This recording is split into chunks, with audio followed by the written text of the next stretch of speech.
Saksakallan gunarnavasya Vande Guru Sri Charanarabindam.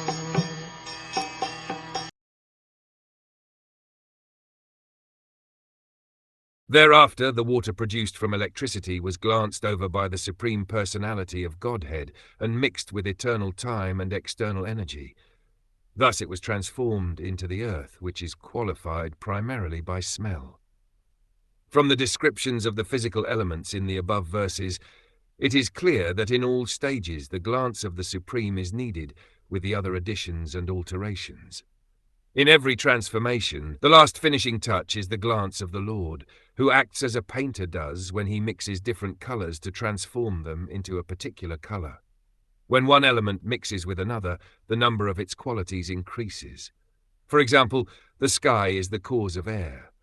The sky has only one quality, namely sound, but by the interaction of the sky with the glance of the Lord, mixed with eternal time and external nature, the air is produced, which has two qualities, sound and touch.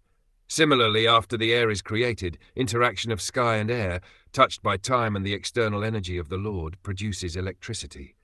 And after the interaction of electricity with air and sky, mixed with time, external energy and the Lord's glance over them, the water is produced. In the final stage of sky there is one quality, namely sound. In the air, two qualities, sound and touch. In the electricity, three qualities, namely sound, touch and form.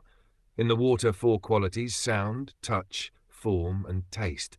And in the last stage of physical development the result is earth, which has all five qualities, sound, touch, form, taste and smell. Although they are different mixtures of different materials, such mixtures do not take place automatically, just as a mixture of colors does not take place automatically without the touch of the living painter. The automatic system is factually activated by the glancing touch of the Lord. Living consciousness is the final word in all physical changes. This fact is mentioned in Bhagavad Gita as follows. The conclusion is that the physical elements may work very wonderfully to the layman's eyes, but their workings actually take place under the supervision of the Lord.